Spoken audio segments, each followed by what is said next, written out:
আসসালামু আলাইকুম। রমজান মোবারক। কেমন আছেন সবাই? আশা করি সকলেই ভালো আছেন। আলহামদুলিল্লাহ আমিও ভালো আছি। যেহেতু প্রতিদিন ব্লগগুলো শেয়ার করা হচ্ছে না, সেজন্য কিন্তু একদিন পর, পর ভিডিওগুলো আপলোড করার চেষ্টা করছি। যদি সম্ভব হয় প্রতিদিন দেওয়ার চেষ্টা করব। এই তো দেখেন আজকের ব্লগটা স্টার্ট করেছি। রান্নার প্রিপারেশনগুলো আমি এইভাবেই নেই। যেহেতু রমজান মাস সবকিছু গুছিয়ে নিলে রান্না করতে খুব সুবিধা হয়। খুব অল্প সময়ের মধ্যে পরবর্তীতে সবকিছু করে ফেলা যায়। আর যারা মনে করেন যে রান্না করতে গিয়ে সবকিছু গুছিয়ে, গুছিয়ে করেন তখন কিন্তু অনেক বেশি দেরি হয়। সেজন্য চেষ্টা করবেন কিছু সময় আগে হাতে নিয়ে সবকিছু গুছিয়ে ফেলতে তারপর কিন্তু কাজগুলো করে ফেলতে পারবেন খুব ইজিলি। সবকিছু মেখে তারপর হচ্ছে আমি রেডি করে রেখে দেই। তারপরে শুধু যখন ভাজার হয় তখন ভাজি বা রান্না করার হয় তখন রান্না করি। আমি নরমালিও ওরকম করি। রমজান মাসে তো আরও বেশি। তো যাই হোক কথা বলতে, বলতে আমার রান্নার প্রিপারেশন কিছু দেখালাম আর এদিকে একটু দই এনেছিল। এই দইগুলো হচ্ছে একটু হালকা টক মিষ্টি মিক্স। আমার কাছে ভালো লাগেনি খুব একটা, যেহেতু আমি একটু মিষ্টি পছন্দ করি দইয়ের মাঝে। যাই হোক, এটা সবাই খুব পছন্দ করেছে। আর এদিকে একটা রেসিপি আপনাদের সাথে শেয়ার করতে যাচ্ছি, সেটা হচ্ছে কবুতরের মাংস। তো এই মাংসটা হচ্ছে রান্না করেছিলাম, হচ্ছে ২ টা মাংস রান্না করেছিলাম গতদিন। যেটা হচ্ছে ব্রয়লার মুরগির মাংস ভুনা আর হচ্ছে কবুতরের মাংস। কারণ আমার ছেলে কবুতর খেতে পারে না, ছোট মানুষ যেহেতু ও হাড় চিবিয়ে খেতে পারে না। তো যাই হোক, সেইজন্য ওর জন্য ব্রয়লার মুরগি করেছিলাম ভুনা আর হচ্ছে আমাদের জন্য করেছিলাম, আমাদের জন্য না, আমি আসলে ব্রয়লার মুরগিটাই খেয়েছি। কবুতর আমারও খুব একটা ভালো লাগে না, কিন্তু আপনাদের ভাইয়া খুব পছন্দ করে, তো তার জন্য কবুতর ভুনা করেছিলাম দেশি আলু দিয়ে। কারণ সে শুধুমাত্র তো সেহরিতেই খাওয়া হয়, সেজন্য কিন্তু বলেছিল যে একটু কবুতরের মাংস হলে ভালো হয়। তো আমি কি করেছি, ইফতারিতেই হচ্ছে ভাত দিয়ে স্টার্ট করে ফেলেছি খাওয়াটা। কারণ আমার কাছে অনেক বেশি ভালো লেগেছে। সেহরিতে তো খাওয়া যায় না, ঘুম থেকে উঠে দেখা যায় কি যে খাবারের রুচি থাকে না, তখন দেখা যায় আমি হচ্ছে ডিম সিদ্ধ খেয়ে ফেলি অথবা সাথে খেজুর থাকে, এরকম আর কি আমার হালকা পাতলা খাবার যায়। তো সেই জন্য আমি সন্ধ্যার সময় ইফতারিতেই ভাত খেয়ে ফেলেছিলাম। তো আমার প্ল্যাটারটা অবশ্যই আপনাদের সাথে শেয়ার করব।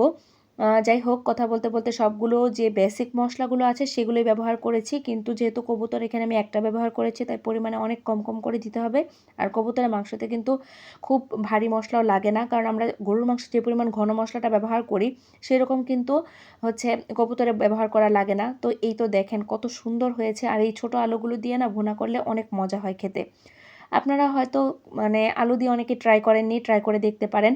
আর এখানে কিন্তু আমি আস্ত রসুন ব্যবহার করব, রসুনের যে কোয়াগুলো, বড়, বড় কোয়াগুলো ব্যবহার করব এবং হচ্ছে পেঁয়াজগুলো বড়, বড় করে কেটে নিয়েছি, সেগুলো ব্যবহার করব। আর মশলাটা আর মাংসটাকে কিন্তু ভালো করে কষিয়ে নিতে হবে। আলুটাকেও ভালো করে কষিয়ে নিবেন, তা না হলে কিন্তু দেখা যাবে কি যে পরে রসুন আর পেঁয়াজটা একদম গলে যাবে। দেখেন মাখো, মাখো করেই তারপর হচ্ছে রান্নাটা করে নিয়েছি। আমি খুব বেশি ঝোল রেখেছি তা কিন্তু না, একদম মাখো, মাখো করে নিয়েছি। তো এই তো রান্না শেষ, নামিয়ে নিচ্ছি। আর এবার পরিবেশনের পালা। রান্না করেছিলাম হচ্ছে লাউ শাক, তারপর যেহেতু ইফতারিতে খেয়েছি ডিম তো থাকবেই, আমি ডিম সিদ্ধ খাই প্রতিদিনই, আমরা সবাই খাই, আমার ছেলেটা খেয়ে ফেলেছিল আগে। এইটা হচ্ছে ব্রয়লার মুরগি, আর ওই আগে যেটা দেখেছেন সেটা হচ্ছে কবুতরের মাংস।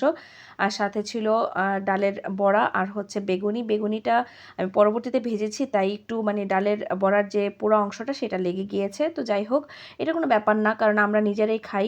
তো সেজন্য এত বেশি ফ্যান্সি আমি প্রথমে ভেবেছিলাম যে বেগুনিটা ভাজবো না, তাই পরবর্তীতে ভাজা হয়েছে। আর নয়তো সবসময় দেখা যায় আগে বেগুনি, আলুর চপ, ডিমের চপ এগুলো ভেজে তারপর হচ্ছে আমি সবার লাস্টে হচ্ছে ডালের বড়াটা ভাজি। কারণ ডালের বড়া ভাজার সময় কিন্তু ডালগুলো অনেক সময় খুলে যায়, পোড়া, পোড়া হয়ে যায়, তখন কিন্তু তেলটা নষ্ট হয়ে যায়। সেই জন্য কিন্তু পরবর্তীতে ভাজতে হয়। যদি আগে একই তেলে ভাজতে চান তাহলে বেগুনিটা আগে ভাজবেন, তারপর চপগুলো আগে ভাজবেন, এগুলো ভাজার পর ডালের বড়াটা ভাজবেন।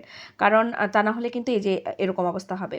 তো যাই হোক, এই তো আমার মাশাআল্লাহ আলহামদুলিল্লাহ, আল্লাহ যতটুকু খাওয়াচ্ছেন তাতেই কিন্তু সন্তুষ্ট অর্জন করতে হয়। আর অনেকেই এটা নিয়ে হচ্ছে নেগেটিভ কমেন্ট করেন, কারণ এটার একটা ছবি আমি শেয়ার করেছিলাম। নেগেটিভ কমেন্ট করার কিছু নেই, যেহেতু আমি রান্না নিয়ে কাজ করি, আমি ব্লগিং শেয়ার করি আপনাদের সাথে।